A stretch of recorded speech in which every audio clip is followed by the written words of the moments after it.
Imagine the gritty streets of late 80s Compton, a place where legends are born from struggle and sound.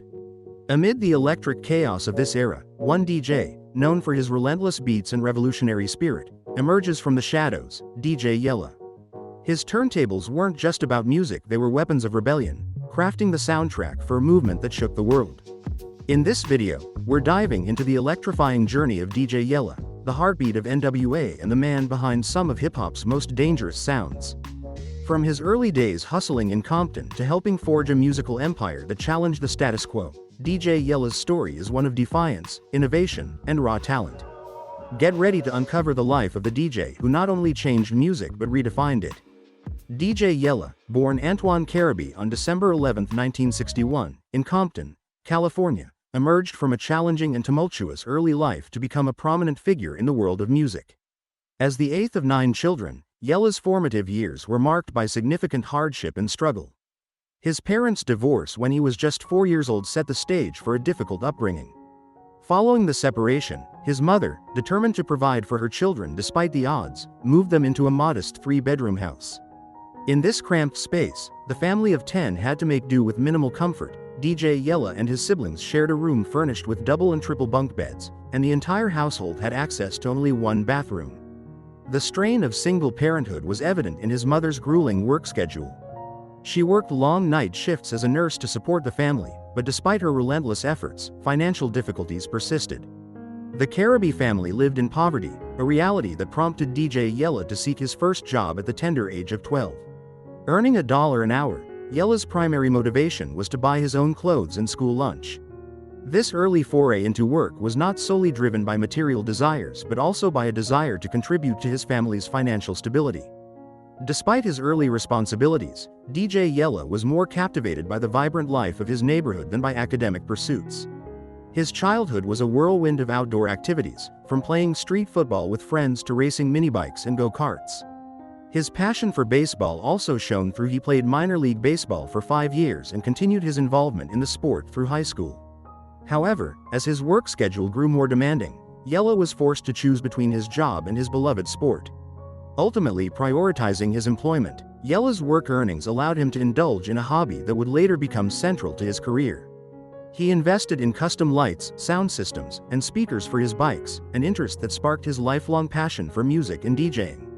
Yet, Yella's childhood was not without its share of sorrow. In 1974, he faced a great loss when his brother died because he was accidentally playing with a neighbor's gun. The tragedy was compounded by a traumatic experience at a community pool shortly thereafter, which left him deeply affected. At that time, with no confidant or support system, Yella kept his feelings bottled up, which contributed to his increasingly reserved demeanor. Despite these personal challenges, DJ Yella's musical talent began to emerge during his formative years. In 7th grade, he landed his first musical gig, DJing at his brother's wedding. This opportunity, while modest, marked the beginning of his journey into the world of music. Influenced by the music played by his brother's band in their family garage, Yella was inspired to pursue his own musical ambitions. His brothers recognized his potential and invited him to join their band as a drummer. This early experience proved pivotal, leading him to take on the role of the lead drummer for the Compton High School marching band. After completing high school, DJ Yella, whose real name is Antoine Carabee, began to hone his skills as a DJ with increasing seriousness and dedication. His background in music made the transition seamless, though his journey to prominence was not immediate. Initially, Yella performed under the moniker, the Master Rocker, taking his talents to local house parties around Compton. These early gigs were crucial in shaping his style and establishing his reputation within the community. The turning point in DJ Yella's career came in 1981 when he stepped into a Los Angeles nightclub owned by Alonzo Williams. Williams, recognizing Yella's potential, offered him his first significant DJing opportunity at the club, with a modest pay of $50 per night. It was here that Yella rebranded himself, adopting the name DJ Yella, which would become synonymous with his growing success. Under this new identity, Yella quickly gained acclaim, becoming one of the most sought-after DJs at the club. A pivotal moment in DJ Yella's career occurred when the club hosted rapper Kurtis Blow, who was on tour from New York. Blow's DJ introduced Yella to the art of scratching records, a technique that would become a hallmark of his style. Mastering this technique set DJ Yella apart. making him the first DJ on the West Coast to perform live scratching on a turntable. The innovation and skill demonstrated in his performances significantly boosted his popularity, leading to more opportunities and a burgeoning reputation in Los Angeles. DJ Yella's rising star drew the attention of various venues and radio stations, and he soon found work at Motown, where he scratched records for their artists. His entrepreneurial spirit also shone through as he produced his own scratch mixtapes, selling them at swap meets and record stores throughout the city. Despite the allure of these new opportunities, Yella remained a fixture in the nightclub scene, where the vibrant social life and frequent encounters with new people, especially women, added to the appeal of his profession. Nightclub DJing allowed Yella to combine his passion for music with a lively social environment, making his work both enjoyable and rewarding. In 1983, DJ Yella's professional trajectory took a significant turn when he met Dre, who had recently become the resident DJ at Eve After Dark, the club where Yella was also performing. The meeting marked the beginning of a pivotal partnership. Alongside Alonzo Williams and Shakespeare, Yella and Dre formed the world-class Wreckin crew, a group that would become a significant force in the evolving music scene. Working out of a small studio in Williams's garage, Yella and Dre crafted original music that would culminate in the group's 1985 album, World Class, and their 1986 follow-up, Wrapped in Romance. Their most notable hit, Turn Off the Lights, released in 1987, exemplified their innovative sound and contributed to their growing popularity. Despite the success, DJ Yella's financial situation was far from ideal. His compensation for shows was $125, and he received $15,000 for the second album, amounts that, given the group's success, were significantly lower than what he deserved. This disparity in earnings, combined with his limited understanding of the music industry's financial dynamics, led to dissatisfaction. When he became aware of the inequities, Yella decided to leave the world-class Wreckin crew. Throughout his time with the group, Yella and Dr. Dre developed a close friendship that extended beyond professional collaboration. They shared an apartment and were inseparable, working on DJing, mixtapes, and the band's albums together. This close bond laid the groundwork for future collaborations and significantly impacted their subsequent careers. DJ Yella's career took a pivotal turn when he was introduced to Eazy-E by Dr. Dre in 1987.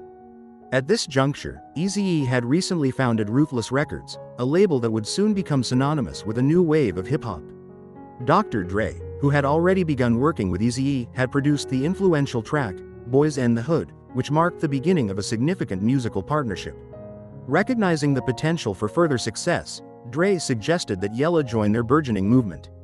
A few weeks later, this collaboration coalesced into the formation of the groundbreaking rap group N.w.a, which included Eazy-E, Dr. Dre, MC Ren, DJ Yella, Ice Cube, and Arabian Prince. Arabian Prince, however, departed the group shortly after its formation. The humble garage of Eazy-E's mother in Compton, California, would come to play a pivotal role in the evolution of hip-hop. This unassuming space, intended for everyday use, became the birthplace of some of the most influential and revolutionary music of the era. It was within these walls that the seeds of Ruthless Records were sown, laying the groundwork for a new sound that would forever alter the landscape of American music. At the heart of this transformation were DJ Yella and Dr. Dre, a dynamic production duo whose collaboration would become instrumental in defining the sound of Ruthless Records. Their work was pivotal not only in shaping the early output of the label but also in setting new standards for hip-hop production. Their skills were first showcased on Eazy-E's debut album, Eazy Does It, a landmark record that would establish both Eazy-E and Ruthless Records as major players in the music industry. Released in 1988, Eazy Does It was a commercial triumph. Despite minimal promotion through traditional radio and television channels, the album managed to chart on 2 separate Billboard charts and achieved a 2x platinum certification in the United States. This remarkable success was largely driven by the innovative production work of DJ Yella and Dr. Dre, who infused the album with their distinctive sound. The album's impact was further evidenced by the success of its 3 singles, all of which made notable appearances on the US charts. N.w.a, the group that had originally formed in the same garage, continued to build on their success with their own groundbreaking releases. Their first 2 albums, including the gold-certified Supersonic, were also produced by Dr. Dre and DJ Yella. The success of these albums not only cemented their reputation as leading producers in the hip-hop genre but also marked a significant milestone in their careers. Following their achievements with Eazy-E and N.w.a, Dr. Dre and DJ Yella continued to make waves in the music industry. Dr. Dre, having rejoined N.w.a, took on the production of the group's EP, 100 Miles and Runnin', as well as their highly anticipated second studio album, Niggas for Life. This album, released in 1991, achieved platinum status, further solidifying the group's place in hip-hop history. During this prolific period, DJ Yella and Dr. Dre also contributed to the success of other artists, including Above the Law. Their album, Livin' Like Hustlers, released via Epic Records, was another testament to their growing influence and versatility as producers. The financial rewards that followed these successes were a significant turning point for DJ Yella. One memorable afternoon, as a gesture of appreciation for Yella's hard work and contributions, Eazy-E surprised him with 2 brand new Suzuki Jeeps. This act of generosity not only highlighted the close bond between Yella and Eazy-E but also symbolized the tangible rewards of their hard work. A few months later, Yella received his first substantial paycheck, a staggering $75,000. This marked a major milestone in his career, signifying both the financial success of their projects and the recognition of Yella's vital role in the production team. Despite their commercial success, N.w.a was not without controversy. The group's lyrics, often laden with profanity and themes of misogyny and homophobia, drew criticism. Their explicit content, coupled with their unflinching portrayal of drug use and criminal activity, led to bans from many mainstream American radio stations. Nevertheless, N.w.a's impact was profound. Their music, fueled by personal experiences with systemic racism and police brutality, resonated with a broad audience. The group's politically charged lyrics played a crucial role in raising awareness and engaging American youth in discussions about racial injustice. However, internal tensions within the group began to surface. When it came time to sign a new record deal, Ice Cube opted not to participate, leading to his departure from N.w.a shortly thereafter. The following 2 years saw further upheaval when Dr. Dre left the group. On the day of Dre's departure, he reached out to DJ Yella with a simple, yet loaded message: "I'm leaving. Are you coming?" Yella found himself in a difficult position, torn between his long-standing loyalty to Eazy-E and the friendship he had developed with Dr. Dre. Eazy-E had been like family to Yella, even asking him to be the godfather to his son. Faced with this personal and professional dilemma, DJ Yella chose to remain with Eazy-E and Ruthless Records. The group's fragmentation was further exacerbated by a flurry of diss tracks exchanged between Ice Cube, Eazy-E, and Dr. Dre. Throughout this turbulent period, Yella remained neutral, maintaining his friendships with all parties involved without taking sides. Following the departures of Ice Cube and Dr. Dre from N.w.a, DJ Yella remained a central figure at Ruthless Records. The label continued to churn out successful albums, with Yella stepping up as a key producer. The financial rewards from these ventures were substantial, and the money flowed steadily into Yella's bank account. However, the influx of wealth came with its own set of challenges. Despite his increasing income, DJ Yella found himself caught in a cycle of extravagant spending. Each time he received a 6-figure paycheck from Ruthless Records, he would quickly deplete it through lavish expenditures. Yella indulged in frequent shopping sprees and luxury vacations, acquiring multiple properties, including 3 houses, as well as high-end items such as a yacht, Rolex watches, jet skis, and motorcycles. Among his numerous purchases, cars were his greatest passion.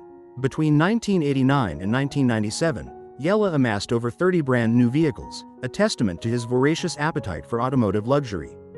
The excitement of acquiring these new cars was a significant part of his lifestyle, reflecting his success and personal tastes.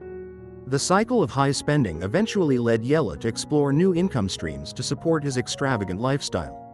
In a bid to generate additional revenue, he ventured into the adult film industry. Applying the same meticulous approach that he used in music production, Yella took on multiple roles in his adult film projects. He wrote, directed, and edited the films himself, even crafting and adding soundtracks. This hands-on approach ensured that the films bore his unique imprint, similar to his musical productions. DJ Yella's foray into adult films proved to be highly lucrative. Over the course of his career in the industry, he produced more than 300 adult movies, which, like his musical projects, sold millions of copies. This new venture allowed him to continue his opulent lifestyle, sustaining the financial momentum he had achieved with Ruthless Records. In 1994, DJ Yella's life was marked by both his flourishing career and his continued indulgence in luxury. December of that year brought a poignant moment when Eazy-E, his longtime friend and former bandmate, hosted a grand birthday dinner for Yella. The event, intended to celebrate Yella's birthday, was significant not only for its festivities but also for its emotional weight. Tragically, this would be the last occasion they were photographed together, as Eazy-E passed away just 3 months later. Yella's deep personal loss was compounded by the fact that he was the only member of N.W.A. who attended Eazy-E's funeral. Following the tragic death of Eazy-E in 1995, DJ Yella found himself adrift in a sea of uncertainty. The loss of his close friend and collaborator not only affected him personally but also professionally, as it diminished his passion for music. With Eazy-E gone, Yella's enthusiasm for producing albums waned significantly. He shifted his focus almost entirely to the adult film industry, which had become a major source of income for him. For a time, adult film production seemed to offer Yella a stable path forward, allowing him to continue living the high-profile lifestyle he had grown accustomed to. However, this period of relative stability did not last. By 1996, Yella was called back into the music scene under unexpected circumstances. Eazy-E's widow, who had taken over as CEO of Ruthless Records, reached out to Yella with a new project. She requested that he compile an album of unreleased Eazy-E tracks, an endeavor that reignited Yella's connection to music. This project not only provided Yella with a renewed sense of purpose but also led to a significant opportunity, a solo record deal from an independent label. Despite his lack of rapping experience, Yella accepted the challenge and released his debut and only solo album, One Mo Nigga Tago, in 1996. This album, which he dedicated to Eazy-E, included tracks like 4-E, That's How I'm Livin', and Send For Me. The album was a tribute to his late friend and marked Yella's foray into a new musical territory. As the years went by, however, the landscape of the music and adult film industries changed dramatically. The advent of the internet and the decline of physical media led to a significant drop in adult DVD sales, which had been a major revenue stream for Yella. Additionally, his sporadic involvement in music meant that he was not generating the income he once had. By 2010, the financial strain became overwhelming, forcing Yella to file for bankruptcy. The economic downturn led to even more severe consequences, including a period of homelessness, a stark contrast to his previous success and wealth. It was during this low point that Yella's past connections came to his aid. Dr. Dre, who had not been in frequent contact with Yella in recent years, reached out with a gesture of support. Dre invited Yella to his home and provided financial assistance to help him get back on his feet. This act of kindness was instrumental in helping Yella begin to rebuild his life. Similarly, Ice Cube, another former bandmate, also offered financial help after reconnecting with Yella. Despite having not seen each other for 17 years, Ice Cube sent Yella money to assist him in purchasing the DJ equipment he needed. This financial support allowed Yella to return to his roots as a DJ, a role he had not filled since his days at a club in 1987. With renewed purpose, Yella began performing as a DJ once more, traveling around the world and showcasing his skills. He also reunited with Eazy-E's sons, Lil Eazy-E and E3, Baby Eazy-E, performing alongside them and maintaining a link to his past with n.w.a. The resurgence of interest in N.w.a. culminated in the release of the 2015 film, Straight Outta Compton, which became a box office success, grossing over $200 million. The film's success was followed by N.w.a.'s induction into the Rock and Roll Hall of Fame in 2016. This recognition was a testament to the group's profound impact on music and culture, elevating their legacy from the modest beginnings in Eazy-E's mother's garage to the esteemed halls of rock history. Amid these professional milestones, DJ Yella also turned to writing to share his personal journey. In 2021, he published his memoir, Straight Outta Compton, My Untold Story. The book offers an in-depth look at Yella's experiences with N.w.a., providing insights into his personal life, including the childhood trauma that shaped him, his relationships with numerous women, and his final conversation with Eazy-E. Yella's memoir also reflects his spiritual journey, acknowledging his belief that his success was guided by a higher power. Today, DJ Yella stands as a multifaceted individual, an accomplished producer, author, and deacon in his church. His story is one of resilience, marked by the highs of musical acclaim and the lows of financial difficulty, culminating in a renewed focus on his faith and legacy. Despite the challenges he faced, Yella remains a revered figure in the world of hip-hop, celebrated for his contributions to one of the most influential rap groups in history. as we wrap up the wild ride through DJ Yella's extraordinary journey. So, whether you're a die-hard fan or new to his story, remember, DJ Yella's legacy is a testament to the power of music and rebellion. Don't forget to hit that subscribe button and stay tuned for more deep dives into the lives of those who changed the game. Thanks for watching and see you in the next videos. Goodbye.